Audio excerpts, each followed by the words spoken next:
persiapan saya biasa-biasa saja. Dan tadi malam mungkin kalian sudah lihat juga di TV ya, saya sudah bicara begitu smooth, begitu soft, dan sejatinya memang saya itu bisa berbicara dalam keadaan lembut, setengah keras, sangat keras. Demonstrasi ya. Ketika suara saya perlahan tidak didengar ya saya harus lebih keras. Tidak juga didengar ya sangat keras. Dan sekarang sudah didengar oleh semua santero, bahkan Jerman, UK, Malaysia, Kuala Lumpur, Melaka, Singapura, Brunei, itu sudah atensi. Saya untuk besok itu rasanya nggak ada yang perlu dikhawatirkan. Dan saya sudah minta seluruh tim hukum saya, kami nanti malam akan rapat tim seperti biasa, besok akan sidang, kami malamnya briefing. Dan seluruh tim hukum saya sudah minta agar patuh dan taat pada proses persidangan, tidak melakukan tindakan yang kontraproduktif, dan kami berharap demi transparansi dan keadilan, azas keterbukaan, kami berharap agar sidang itu tetap terbuka dan diliput oleh media. Saya sudah sampaikan juga kepada kamu harus berdiri tegak di dalam uji pembuktian, tapi menunjukkan intelektualmu. Ya. Besok sidang dilakukan whole, solid dengan seluruh pengacaramu, dan ikuti aturan main. Apapun keputusan daripada pengadilan, mau sidang terbuka, sidang tertutup, sudah ikuti aja itu kewenangan mereka. Nah, saya sudah sampaikan juga, saya berharap ya adindaku Firdaus tidak menghadiri sidang tersebut karena memang sudah dibekukan. Nanti kalau dia masuk kan nanti jadi kontraproduktif, sehingga membuat suasana sidang tuh kurang efektif lah. Tapi feeling saya mengatakan Firdaus tidak akan hadir. Dia tidak akan hadir di arena itu, sehingga nanti status daripada pengacara yang lain itu syah, dan status daripada Rasman adalah sebagai terdakwa. Nah, silakan aja nanti di arena persidangan itu adu pembuktian lah ya, adu pembuktian kedua belah pihak, baik pelapor maupun terdakwa. Adapun tentang saya dan berita acara sumpah dengan Firdaus, kita sudah menyampaikan permohonan maaf lisan dan tertulis. Dan saya percaya bahwa Mahkamah Agung, Pengadilan Negeri Jakarta Utara, Pengadilan Tinggi DKI Jakarta, kemudian PT Ambon, Pengadilan Tinggi Ambon akan memahami.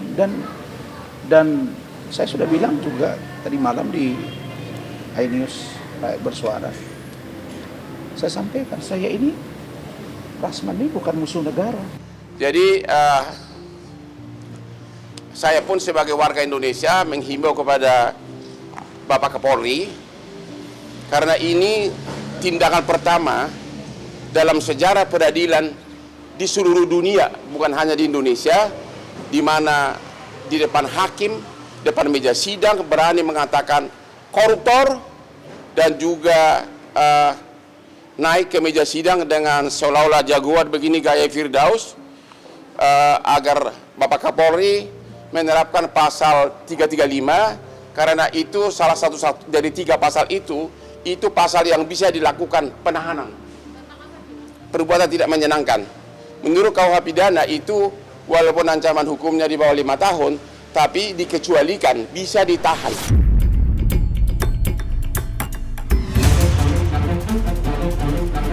Loli, kalau emang Loli banyak salah ke Mimi, Loli sekarang jadi sadar betapa sayangnya Mimi terhadap Loli. Loli di sini ingin berterima kasih sebanyak-banyaknya ke Mimi, karena emang hanya Mimi yang bisa membantu Loli. Loli minta maaf. Tapi saya jujur ya, saya belum melihat Loli itu bicara adanya dengan yang setup. Walaupun dia 24 jam dengan saya, baru 24 jam dengan saya dengan Bu Ade, dia masih canggung menyampaikan apa yang dia rasakan. Jadi kami kurang yakin kalau itu Loli yang sesungguhnya.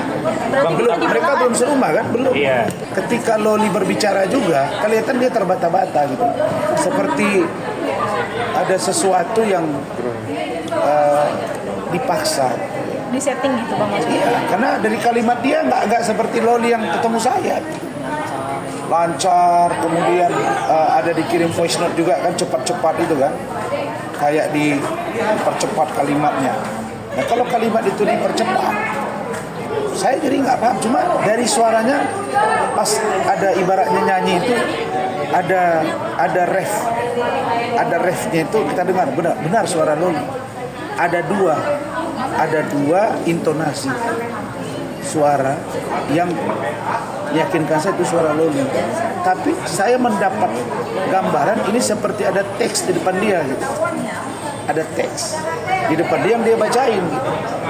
Jadi jangan lupa, saya takut nanti begitu dia umur, ya katakanlah nanti umur 18, jadi mengambil sikap. Itulah Laura Mezani Mawardi, anaknya Nikita Mirzani. Jadi apapun yang terjadi, orang lain tidak perlu masuk, orang lain juga cukup tidak perlu ikut-ikutan karena Anda tidak mempunyai hubungan darah, sekaligus secara undang-undang pun Anda tidak punya hak. Jadi selain secara hubungan darah tidak punya hubungan darah, secara hukum pun tidak punya hak.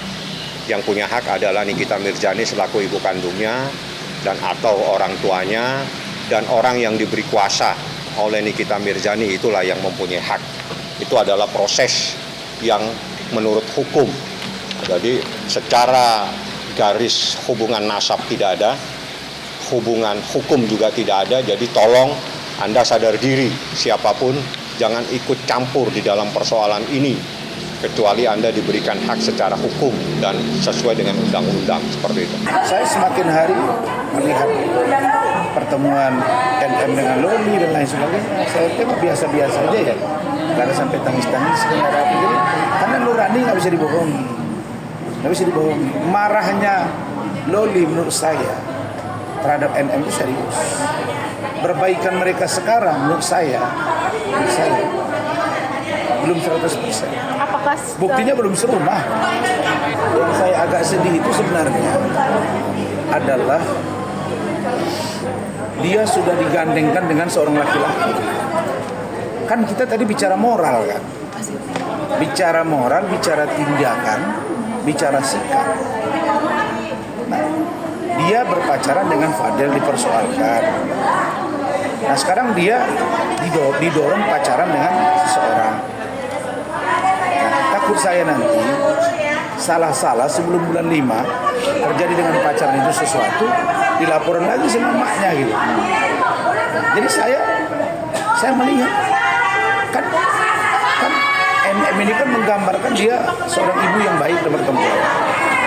Nah tapi sekarang yang muncul justru ada pacar baru gitu. Kan ini anak di bawah umur, harusnya kan di recovery mentalnya dulu menurut saya.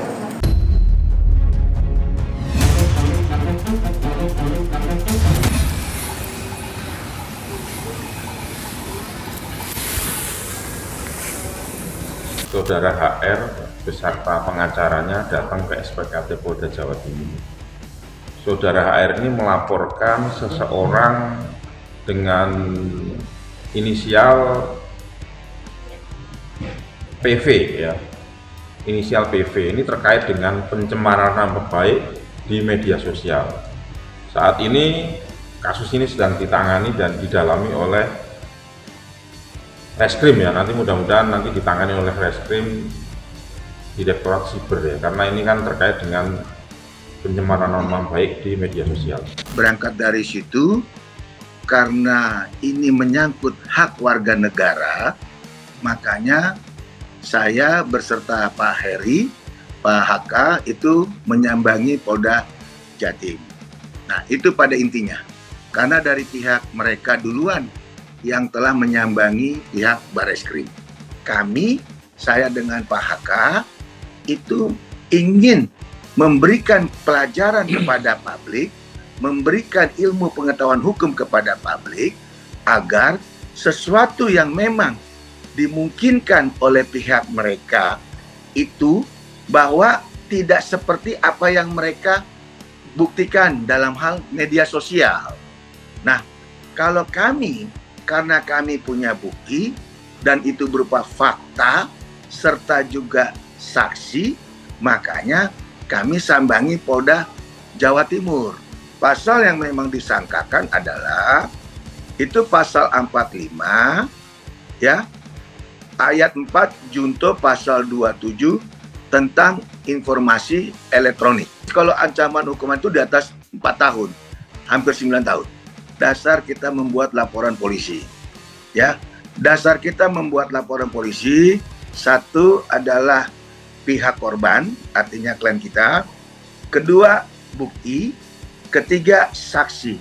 Itu dulu terpenuhi unsurnya. Ya, di mana setelah ada bukti, ada saksi, yaitu saksi korban, dengan juga saksi fakta, serta ada peristiwa, itu 3 poin sudah ada dalam bentuk LP. Nah, tinggal nanti dari pihak mereka memenuhi lagi panggilan, nanti digelar, berarti nanti satu. Jadi yang kelima yang terakhir, yaitu ditetapkannya ini ranah kepidana.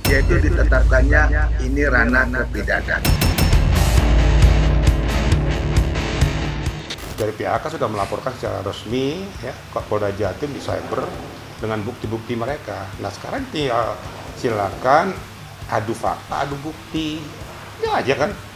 Ya silakan aja, nanti akan ketahuan siapa yang benar, siapa yang salah, atau dua-duanya nggak benar.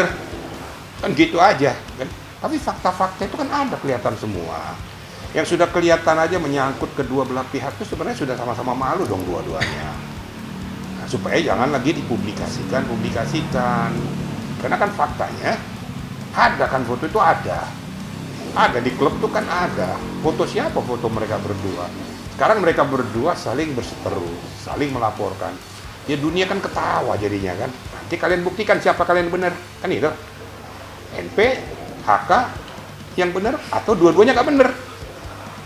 Gitu aja. Jadi saya nggak berpihak kemana-mana.